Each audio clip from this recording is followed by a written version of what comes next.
इस वीडियो में हम लोग वीकली कंटेस्ट 488 का प्रॉब्लम देखने वाले हैं। प्रॉब्लम दिया गया है काउंट सब array with cost less then और इक्वल टू के। कॉस्ट जो है लेस देन इक्वल टू के दिया गया होगा और उस सब एरे का कॉस्ट अगर लेस देन इक्वल टू के होगा तो हमें काउंट को इंक्रीज करना है। जैसे नम्स दिए गए हैं और के दिए गए हैं, तो हमें नम्स में से सब एरे निकालने हैं। कोई भी एल से आर तक सवेरे निकालेंगे और उस सवेरे का कॉस्ट निकालेंगे। कॉस्ट कैसे निकालना है? सवेरे का मैक्सिमम एलिमेंट माइनस सवेरे का मिनिमम एलिमेंट। देन उसके बाद उस सवेरे का length R minus L plus one subarray का लेंथ होगा, उससे मल्टीप्लाई कर देंगे। इस केस में अगर कॉस्ट हमारे गिवन कॉस्ट से लेसर हुआ तो हमें काउंट को इंक्रीज करना है। चलिए इस एग्जांपल से हम लोग समझ लेते हैं। 132 और के का वैल्यू 4 है।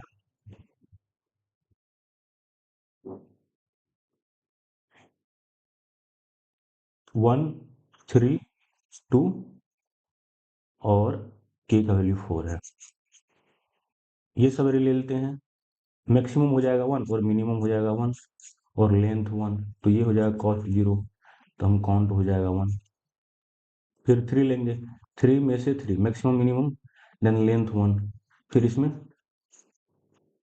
तो हमारा हो जाएगा, ये हो गया 3। अब इन दोनों सवेरे को देख लेते हैं। 1 3, 3 में से 1 गया, 3 माइनस 1 और लेंथ हो गया 2, तो 4 हो गया।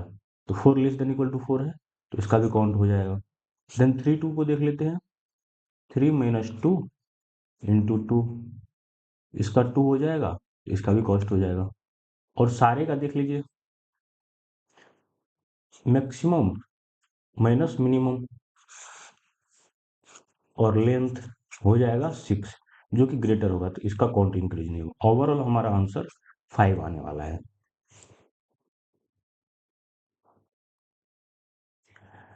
तो हम लोग इसको अप्रोच कैसे करेंगे? अप्रोच जैसे कि हम लोग जानते हैं हमारे पास एरे दिया गया है, नम्स एरे है और के दिया गया है। इसके लिए हमको हर एक सब एरे को चेक करना पड़ेगा। सब एरे चेक करने के लिए क्या कर सकते हैं? एक फोर लूप ले लीजिए, आई इक्वल टू 0 से लेकर के एन तक ट्रेवर्स कर लीजिए। फिर फोर लूप ले लीजिए, I equal J equal to 0 से लेकर के एन तक। फिर एक के ले लेते हैं आई से जे तक। आई से जे तक, आई से जे तक मैक्सिमम मिनिमम निकालते हैं। देन लेंथ, लेंथ आई से जे तक कितना होगा? जैसे 1 2 3 है, तो यहाँ होगा 0 1 2, ये जे है और ये आई है, तो 2 माइनस 0, 2 माइनस 0 प्लस 1, लेंथ 3 हो जाएगा। तो इसी तरह से जे माइनस आई प्लस 1 होगा। और इस जो आई से जे तक सवेरे है उसमें मैक्स निकाल लीजिए और मिन निकाल लीजिए और इसको मल्टीप्लाई कीजिए। अगर कॉस्ट लेसर होगा तो हमें क्या करने पड़ेंगे? काउंट को इंक्रीज, काउंट को इंक्रीज करना है। ये तो हमारा हो गया ब्रूट फोर्स। इसका ओवरऑल टाइम कॉम्प्लेक्सिटी हो गया आपको ऑर्डर ऑफ एन क्यू। और चलिए देख लेते हैं हमारा कंस्ट्रेंट्स क्या है। हमारा कंस्ट्रेंट्स है 10 टू द पावर 5। अगर हमारा कंस्ट्रेंट्स 10 टू द पावर 5 है, इस प्रॉब्लम को हमें या तो ऑर्डर ऑफ एन में सॉल्व करना है या एन लॉग एन में। तो हम लोग क्या इसको ऑप्टिमाइज कर सकते हैं क्या? क्योंकि हम लोग ब्रूट फोर्स को ऑप्टिमाइज कैसे कर सकते हैं वो देखते हैं। जैसे हमारा एग्जांपल था 1 3 2, 1 आया तो हम लोगों ने कॉस्ट इसका 0 था। फिर क्या करेंगे हम लोग? इन दोनों का, इन दोनों सवेरे का कॉस्ट निकालेंगे। इन दोनों सवेरे का कॉस्ट हो जाएगा 3 माइनस 1 एंड लेंथ हो जाएगा 2, मीन्स 4 होगा, लेस देन इक्वल टू के हमारा 4 है। ठीक। अब ठीक है, अगर इसका कॉस्ट ये हो गया तो ये काउंट में इंक्रीज करेगा। फिर अगर अगर इसको हम लोग रिमूव कर देते हैं तो क्या हो जाएगा? इसका इसका कॉस्ट हो जाएगा आपको 3 माइनस 3 इंटू 1, इसका कॉस्ट 0 हो जाएगा, तो इसका भी काउंट इंक्रीज होगा। अब फिर क्या करेंगे हम लोग? इसका देखते हैं 132 132 का कॉस्ट निकालेंगे 3 माइनस 1 इंटू 3। इसका कॉस्ट कितना आया 6। 6 less than equal to K है नहीं, 6 लेस देन इक्वल टू के नहीं है, तो हम लोग इसका काउंट इंक्रीज नहीं करेंगे। फिर क्या करेंगे, इस केस में हमारा कॉस्ट जो है हाई हो चुका है, तो हम लेफ्ट से इसको रिमूव करेंगे। ठीक है, लेफ्ट से रिमूव करते चलेंगे क्योंकि लेफ्ट हम लोगों ने ऑलरेडी काउंट कर चुका है। देन इन दोनों का चेक करेंगे 3 माइनस 2, ठीक है 3 माइनस 2 इंटू 2, इसका कॉस्ट हो जाएगा 2, लेस देन इक्वल टू 4 है, तो इसका काउंट हो जाएगा 1।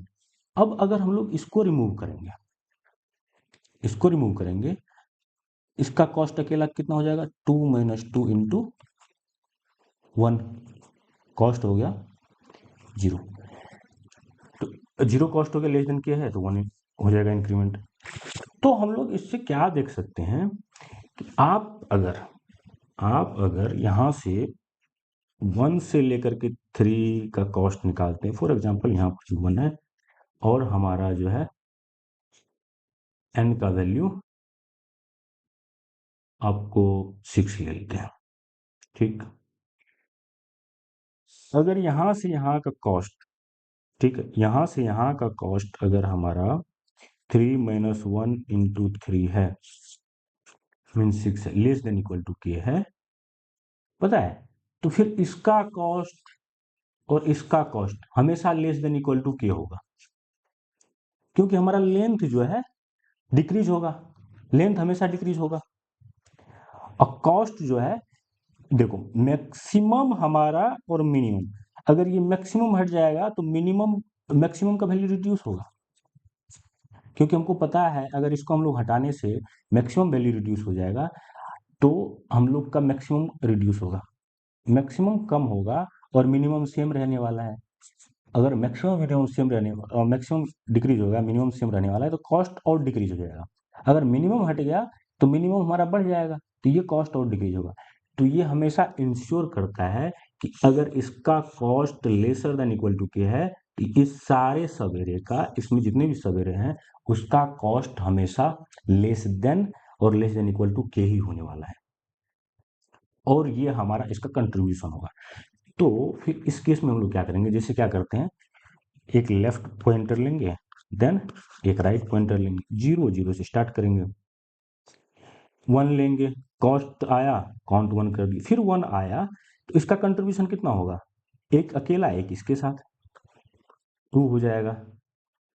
ठीक, आर हमारा यहाँ हो गया, फिर यहाँ पर 3 आ गया, आर यहाँ आ गया, फिर अगर इसका cost less than equal to K है, तो इस 3 का कंट्रीब्यूशन कितना होगा, एक 3 इसके साथ, इन तीनों के साथ, एक इन दोनों के साथ, और ये एक अकेला, मतलब हमारे पास एरे सब एरे में जितना एलिमेंट है उसका कंट्रीब्यूशन उतना हो जाएगा, एक अकेले के साथ, एक पूरा, एक फिर उसके साथ, फॉर एग्जांपल जैसे 1 1 1 1 2 आ गया, इस 2 का कंट्रीब्यूशन कितना होने वाला है, इसके साथ ये एक अकेला 1, एक 2, फिर 3 4 एंड 5, और हमारा सवेरे का लेंथ कितना है 5, 4 1 5।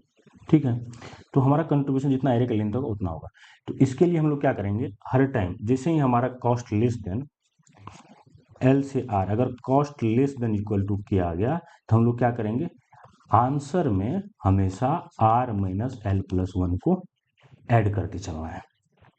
ठीक है, अब हम लोग इफिशियंट वे में मैक्स और मिनिमम कैसे कैलकुलेट करेंगे, ये तो हम लोग करते चलेंगे, लेकिन मैक्स और मिनिमम कैसे हम लोग इफिशियंट वे में कैलकुलेट करेंगे, तो हम लोग मिन हीप और मैक्स हीप जानते हैं। मिन हीप क्या होता है, हमेशा टॉप पे एलिमेंट जो है मिनिमम एलिमेंट रहने वाला है, जैसे यहाँ 1 होगा, 2 होगा, 3 होगा, 4 5 6 7, इस तरह से ये नहीं होगा, मतलब टॉप पे हमेशा मिनिमम होगा, इसके बाद ये सेकंड मिनिमम, और फिर ये उसके बाद थर्ड मिनिमम, 2 के बाद 3 भी हो सकता है, यहाँ पर यहाँ हो सकता है 4 हो जाए, तो इस टाइप से नीचे का एलिमेंट कोई सॉर्टेड नहीं है, वो टॉप टू बॉटम मिन हिप के रूप में सॉर्टेड है। फिर मिन हिप क्या करेंगे, मिन हिप में हर एक एलिमेंट को मिन हिप में भी स्टोर करेंगे, मैक्स हिप में भी स्टोर करेंगे। ठीक, मैक्स हिप में हमेशा टॉप पे मैक्स एलिमेंट रहने वाला है। जैसे हम आई जीरो पे आए तो हम लोग वन यहाँ स्टोर कर देंगे, वन यहाँ स्टोर कर देंगे। फिर अगर टू आया तो टू यहाँ स्टोर कर टू कर देंगे। तो ये जो है मैक्स हिप, यहाँ पर मैक्स हिप टू ले लेगा, ये वन ले लेगा। यहाँ पर आप जैसे ही टॉप एलिमेंट निकालोगे, प्रायोरिटी क्यू, टॉप एलिमेंट निकालोगे मिन हिप से, तो हमारा ये मिनिमम एलिमेंट देगा और मैक्स हिप हमेशा मैक्सिमम एलिमेंट देने वाला है। तो ये ऑर्डर ऑफ वन में मिन हिप से निकाल सकते हैं। फिर ऑर्डर ऑफ वन में मिन हिप का टॉप और मैक्स हिप का टॉप निकाल करके उसको मैक्स में से मिन कर लेंगे, देन उसका लेंथ जो होगा R minus L plus one. इस तरह से कॉस्ट निकालेंगे, लेस देन के हो गया तो इसका कंट्रीब्यूशन क्या होगा आंसर में, R minus L plus one, जो लेंथ होगा एरे का, ये पूरा कंट्रीब्यूशन होगा इसका, इन सब के साथ कंट्रीब्यूशन फोर हो जाएगा, अकेला इसके साथ इसके साथ इसके साथ। इसी तरह से करेंगे। अगर हमारा कॉस्ट ग्रेटर हो गया तो हम लोग लेफ्ट को हमेशा रिड्यूस करते चलेंगे, लेफ्ट एलिमेंट को रिड्यूस करते हैं। अब लेफ्ट को डिलीट करना है इसमें से, लेफ्ट को अगर डिलीट कीजिएगा तो मिन हिप से डिलीट करेगा। लेकिन इस केस में क्या होता है, मिन हिप से डिलीट करना एलिमेंट ना order of N time complexity लेता है। कैसे, जैसे हमारा एलिमेंट हो गया इधर 1 2 4 3 7 एंड 5 6, इस तरह से एलिमेंट हो गया। तो उसको एग्जैक्ट पोजीशन, कोई भी एलिमेंट आया अगर लेफ्ट पोजीशन पे हमारा 4 आ गया, डिलीट करना है, उसको एग्जैक्ट पोजीशन पता नहीं है कि कौन सा पोजीशन पे हमारा एलिमेंट 4 है। वो क्या करेगा, मिन हिप में सारे एलिमेंट को ट्रेवर्स करेगा और चेक करेगा। सारे एलिमेंट मीन्स एन एलिमेंट है, order of N time complexity लगने वाले एलिमेंट, फिर उसको फाइंड करेगा, देन वो डिलीट करेगा। फिर हम लोग मैक्सिमम में से भी डिलीट करना पड़ेगा उस एलिमेंट को, क्योंकि अगर लेफ्ट को रिमूव कर रहे हैं, लेफ्ट पोजीशन पे 4 है, तो हम लोग को मैक्स और मिनिमम हिप से दोनों से डिलीट करना है। और डिलीट करने में क्या करना पड़ रहा है, हर एक एलिमेंट को सर्च करना पड़ रहा है और फिर डिलीट करना पड़ रहा है। उसमें हमारा time complexity order of N into order of N square time complexity लग रहा है। ये भी टीएलई देगा, ठीक है। Most of the test case pass हो जाएंगे, लेकिन ये टीएलई देगा। तो चलिए इसमें देख लेते हैं हम लोग मिन हिप मैक्स हिप जो लिए हैं, 758 हमारा जो है टेस्ट केस पास हुआ है। इसमें क्या किए हैं, प्रायोरिटी क्यू लिए हैं, मिन हिप और मैक्स हिप लिए हैं। देन उसके बाद हम लोगों ने आंसर जीरो से इनिशियलाइज कर लिया और पॉइंटर लेफ्ट और राइट जीरो पे रख लिया। पहले नम्स ऑफ जीरो इनिशियलाइज किए मिन हिप में और मैक्स हिप दोनों में, ठीक है।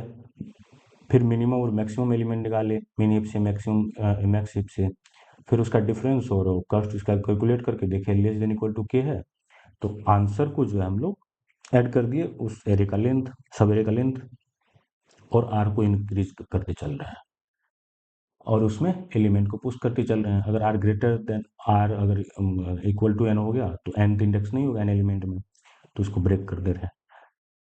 अगर हम लोग कॉस्ट लेस देन नहीं है तो क्या हमको लेफ्ट एलिमेंट रिमूव करना पड़ेगा, लेफ्ट एलिमेंट रिमूव करना होगा, नम्स ऑफ एल मतलब मिन हिप से भी और मैक्स हिप से भी, फिर लेफ्ट को इंक्रीज करेंगे। इसी तरह से हम लोग आंसर रिटर्न कर देंगे। इस केस में हमारा देख रहे हैं टीएलई आ रहा है। तो फिर हम लोग इसमें कि कौन सा डेटा स्ट्रक्चर यूज कर सकते हैं, डेटा स्ट्रक्चर इसमें यूज करने के लिए अब हम सोच रहे हैं कि ऐसा डेटा स्ट्रक्चर यूज करें जो हम लोग को फाइंड, इंसर्शन, डिलीशन और सर्च हर एक लॉग एन तक में हो जाए। इसके लिए होता है ट्री मैप, जावा में ट्री मैप होता है, और सी प्लस प्लस में आप लोग यूज कर सकते हैं मल्टीसेट, मल्टीसेट ये होता है। इसमें क्या करेंगे, ट्री मैप में जैसे ही हमारा एलिमेंट आएगा, कोई भी एलिमेंट आया, अगर आप नॉर्मल मैप यूज कीजिएगा ना, नॉर्मल मैप में फिर सर्चिंग जो है वो हर एक एलिमेंट के लिए सर्च करने लगता है नॉर्मल मैप में। इसलिए ट्री मैप में क्या करेंगे, हर एक एलिमेंट के करस्पॉन्डिंग वो उसका काउंट इंक्रीज करते जाएंगे। ठीक है, अगर जैसे ही काउंट 0 हो गया तो उस एलिमेंट को रिमूव कर देना है ट्री मैप से। और जब फाइंड करना है मैक्स मीन, ये order of one time complexity में हम लोग को फाइंड करके देता है। ठीक है, ट्री बाद बाकी का कंडीशन सेम ही रहने वाला है, बट ट्री मैप का हम लोग जो है यूज इसमें करने वाले हैं। ट्री मैप में मैक्स और मिन order of one time complexity देता है। इसका कोड चलिए देख लेते हैं, कोड कैसे किया गया है।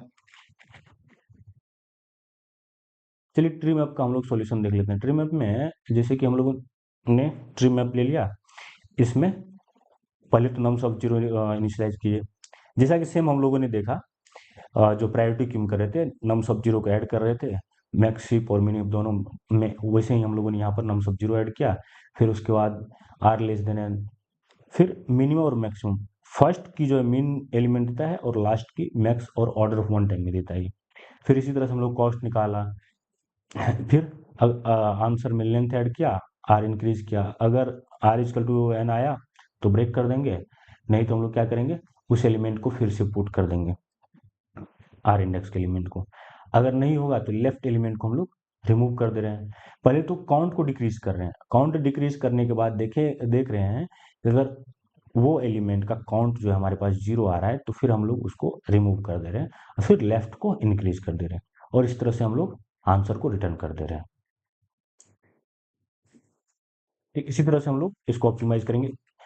ट्री मैप का टाइम कम्प्लेक्सिटी क्या हो जाएगा, लॉग एन, और ओवरऑल क्या है, ऑर्डर ऑफ एन है, तो N log N time complexity में हमारा ये आंसर देगा।